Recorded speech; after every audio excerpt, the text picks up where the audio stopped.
Kita bisa memahami bahwa ini adalah perkara yang sensitif. Respon Hotman usai eksepsi Teddy Minahasa ditolak hakim, kami paham ini perkara sensitif, kalau dikabulkan bisa gaduh. Majelis Hakim menolak eksepsi atau nota keberatan terdakwa kasus peredaran narkoba, Irjen Teddy Minahasa dalam sidang putusan sela di Pengadilan Negeri PN, Jakarta Barat, Kamis tanggal 9 Februari tahun 2023.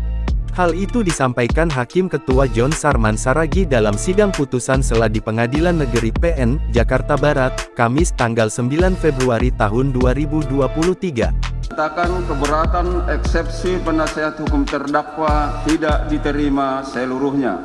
2. Menyatakan Pengadilan Negeri Jakarta Barat berwenang untuk memeriksa dan mengadili perkara nomor 96/Pitsus 2023 PN Jakarta Barat atas nama terdakwa Teddy Minahasa Putra bin H. Abu Bakar. 3. Memerintahkan penuntut umum untuk melanjutkan pemeriksaan perkara nomor 96/Pitsus 2023 PN Jakarta Barat atas nama terdakwa Teddy Minahasa Putra bin H. Abu Bakar. Persidangan mantan Kapolda Sumatera Barat itu, kata John, bakal dilanjutkan ke tahap pembuktian. Menanggapi keputusan Majelis Hakim, kuasa hukum Teddy yakni Hotman Paris Hutapea mengatakan pihaknya memahami hal tersebut. Sebab, perkara yang dihadapi kliennya itu sangat sensitif. Kendati begitu, Hotman bersikukuh bahwa dakwaan Jaksa Penuntut Umum (JPU) terhadap Teddy Minahasa tidak memenuhi syarat dalam Kitab Undang-Undang Hukum Acara Pidana KUHP. Dia menyebut, jaksa tak bisa menguraikan secara rinci bagaimana mantan Kapolda Sumatera Barat itu menukar barang bukti sabu dengan tawas, seperti yang didakwakan. Kita bisa memahami bahwa ini adalah perkara yang sensitif, yaitu perkara narkoba. Sudah tentu tekanan publiknya sangat besar. Ya, kita bisa maklumi. Ya, tapi sampai hari ini saya tetap mengatakan bahwa dakwaan itu sangat tidak cermat dan tidak memenuhi syarat dalam surat dakwaan JPU, kata dia, tidak lengkap dan tidak jelas. Hotman menyatakan bahwa publik bakal terkejut berkait fakta yang akan terungkap di persidangan nanti. Namun, dia tak memerinci fakta tersebut. Hotman memastikan bahwa penjualan narkoba jenis sabu tak dilakukan oleh Teddy.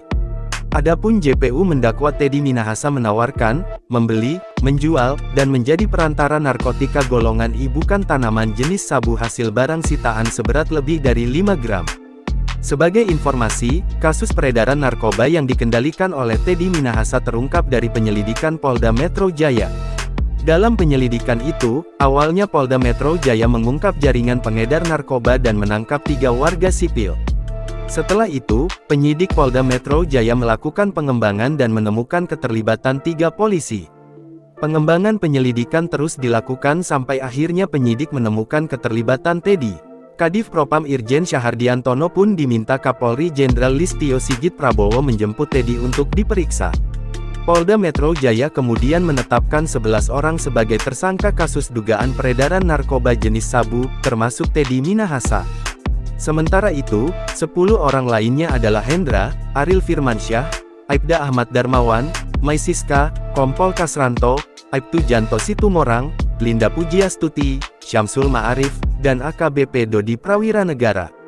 Teddy dan para tersangka kemudian ditahan di rumah tahanan narkoba Polda Metro Jaya.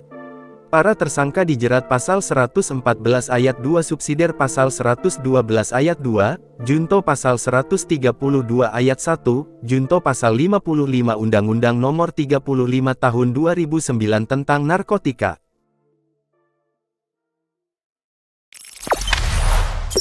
Jangan lupa subscribe, share, komen, dan like ya.